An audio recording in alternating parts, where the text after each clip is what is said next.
Saludos amigas y amigos que me escuchan. Hoy te habla, como de costumbre, el ingeniero Carlos Ignacio Pesquera, compartiendo contigo una vez más. Estamos hoy a 9 de diciembre del año 2020, restando ya pocos días para terminar este año que ha sido muy difícil a nivel mundial. Salió un artículo, creo que vi hoy, un Twitter, no sé si fue del New York Times, de que este año pues no ha sido bueno para nadie. Ha sido un año, ¿verdad? Por la pandemia a nivel mundial, por otros asuntos, ¿verdad? De carácter político, pero ha sido un año muy difícil para los puertorriqueños. Principio de año tuvimos los terremotos, los sismos que ustedes todos conocen, el área azul de Puerto Rico, al igual que todavía una recuperación lenta por el huracán María y añadido a esto, pues tuvimos o hemos tenido que atender el tema de la pandemia. A nivel nacional, los Estados Unidos se dio la elección presidencial que resultó victorioso el hoy presidente electo Joseph Biden, que tuvo una victoria amplia desde el punto de vista de los votos electorales, una victoria prácticamente igual actually, que la victoria del presidente Trump en el año 2016 desde el punto de vista de los números de los votos electorales.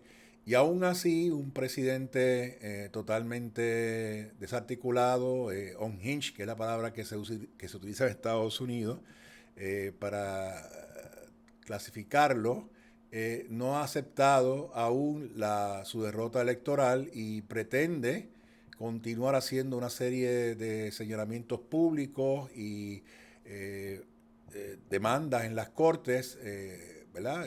Solicitando que se anulen los votos o se anulen los resultados en los estados donde hay una contienda cerrada o la contienda resultó ser cerrada. Esto para mí es bochornoso que se esté dando, ¿verdad? Porque en Estados Unidos el proceso para definir, ¿verdad?, una elección presidencial no culmina hasta que en los próximos días, ¿verdad? Creo que es diciembre, lo voy a averiguar más adelante, una fecha ahora próxima, estos días, se reúnen se certifican los votos electorales a nivel de cada estado. Pero había habido una confianza en el sistema y había una presunción de que si los resultados de la noche de la votación así los reflejaban, se designaba al presidente electo básicamente por uso y costumbre a través de la determinación de las cadenas noticiosas principales de los Estados Unidos, incluyendo ¿verdad? Sistemas de noticias como prensa asociada, las cadenas ¿verdad? Grandes de televisión, CNN, NBC, CBS, Fox y, y, y ABC. No sé, vamos por parte. ABC, CBS, NBC, Fox News, CNN, AP son las que tradicionalmente identificaban al candidato de la presidencia ganador y lo definían como presidente electo. El proceso a partir de esa fecha de noviembre, que por lo general es temprano en noviembre, este caso fue 3 de noviembre, hasta que esa persona es finalmente clasificada como presidente electo en propiedad por los votos electorales de cada uno de los estados, pasa poco más después de un mes de esa fecha. Pero nadie ponía en duda los resultados ni ponía en duda el sistema electoral democrático de los Estados Unidos. Esto quiere decir que si se proyectó a un estado como que lo ganó el presidente, ¿verdad?, electo Joe Biden, pues eso queda establecido y el proceso metódico de certificaciones a nivel de, por lo general, los secretarios de Estado de cada jurisdicción, de cada estado, o ya sea el proceso ante las cámaras legislativas de ese estado o lo que fuera el proceso oficial de ese estado, hacer su certificación, eso es un proceso rutinario donde no había intervención de parte de nadie, nadie estaba dudando de ese proceso. Recuerdo que en algunas ocasiones surgía que hay un estado donde un elector de estos electores electoral del proceso, ¿verdad?, de Estados Unidos a través de asignarle votos electorales a cada estado, cambió de posición, pero era una noticia más bien secundaria porque se veía como un asunto de un loco, alguien que lo hizo por llamar la atención.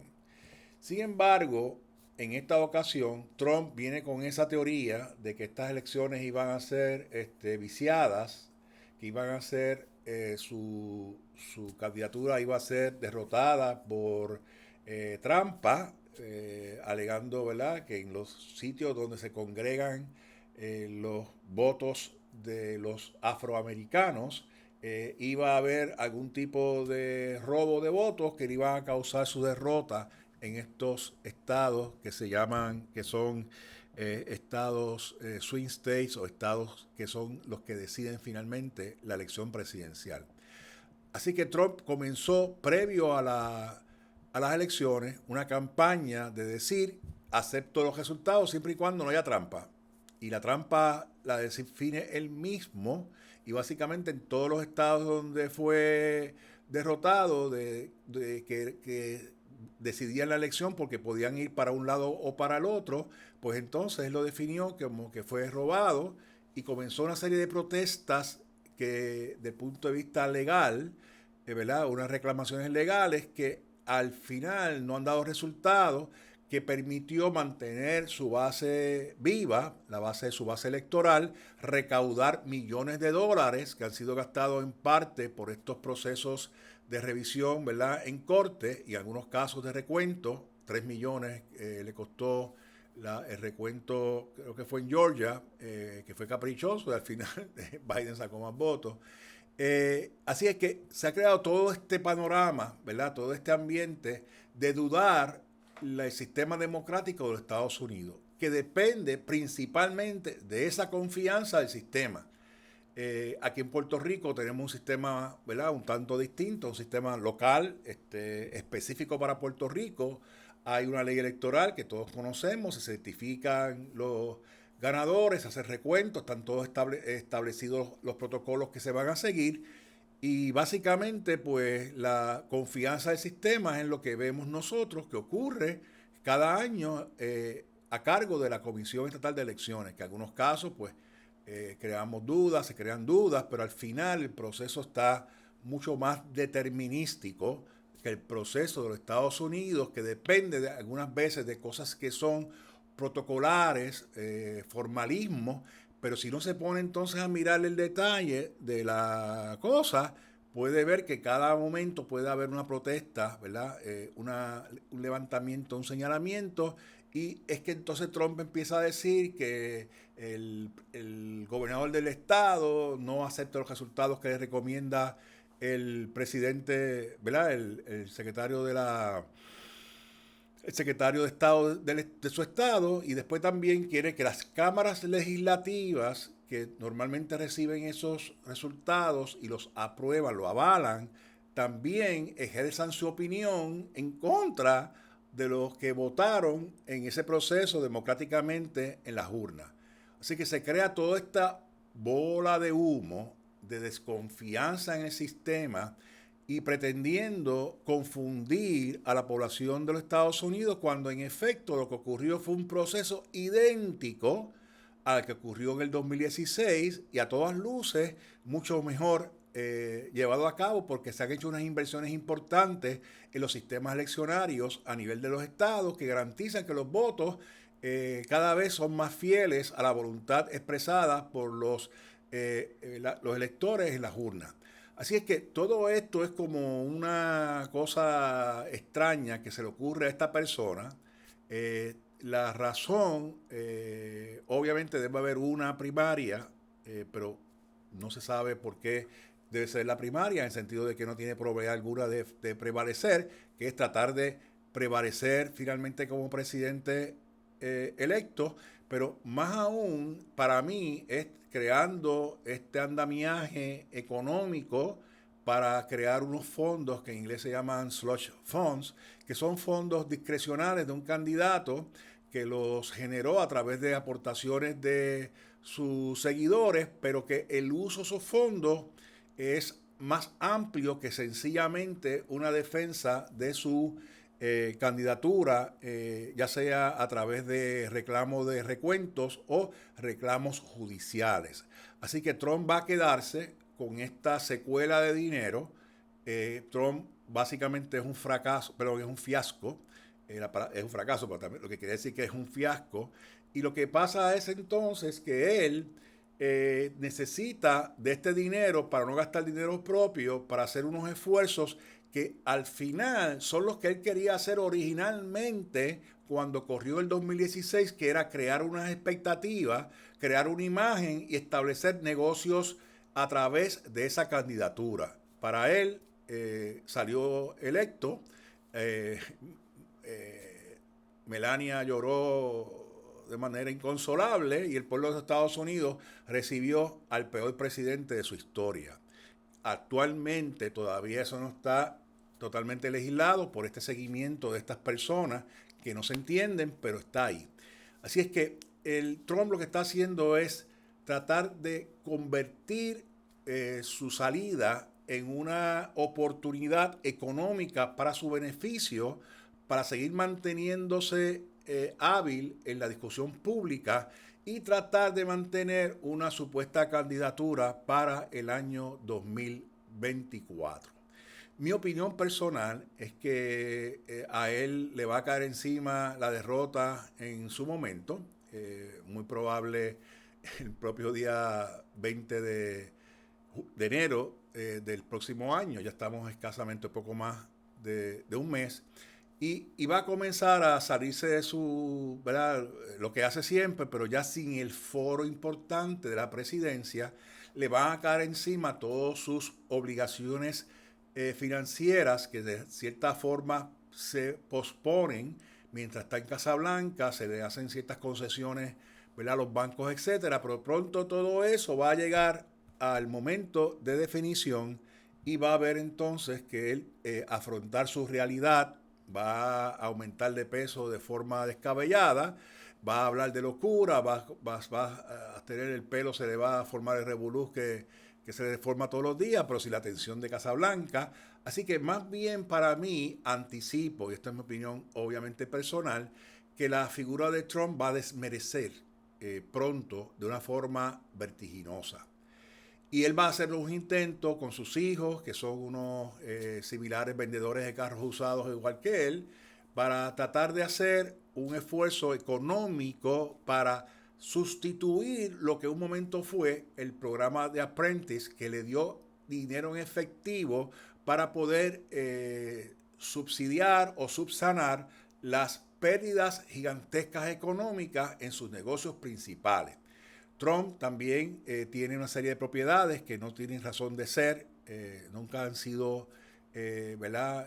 Nunca dan resultado económico. Los campos de golf por lo general son perdidosos, son manías o son gustos de personas, pero tiene que haber un cash que lo sustituya, que sustituya las pérdidas. Así que todo esto se va a venir encima, posiblemente aspectos legales de acciones que se están dando a nivel de los estados, particularmente en Nueva York. Así es que yo lo que creo es que esto va a ser un desastre para él, francamente me importa poco. Va a ser un problema que va a haber esta facción importante de votantes de los Estados Unidos que van a buscar a alguien similar, van a buscar voces que representen ese populismo y esa, ¿verdad? Esa forma de ver la vida que no es consistente con la realidad de los Estados Unidos. Y hay que ver si esa posición del trumpismo va a tener un portavoz importante que, como escuché a alguien decir, el peligro de Trump es que el trumpismo nos traiga a un promotor de esa ideología que sea más inteligente que él y más a la misma vez más peligroso que él. Eso está por verse y hay que ver, ¿verdad?, con mucha curiosidad estos eventos que él está tratando de hacer para desviar la atención.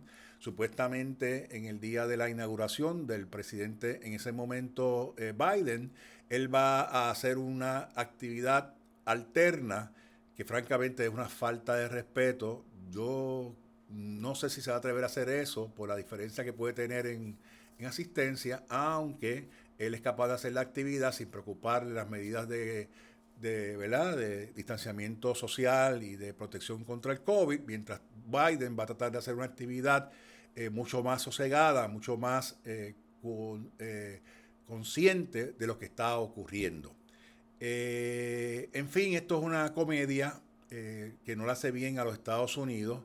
Esto lo que hace, por otro lado, es que sale China y sigue creciendo con su influencia a nivel internacional, más madura, más seria, se puede contar más con lo que ellos van a decir, y obviamente pues está haciendo sus trabajos por debajo de la mesa, ganando adeptos o ganando, ¿verdad?, naciones que dicen, ¿por qué voy a estar bregando con Estados Unidos, que están tan incontrolables, tan inestables? Para eso me voy con estos chinos, ¿verdad?, que me van a dar por lo menos subsidios a algunas cosas y me dan cierta estabilidad.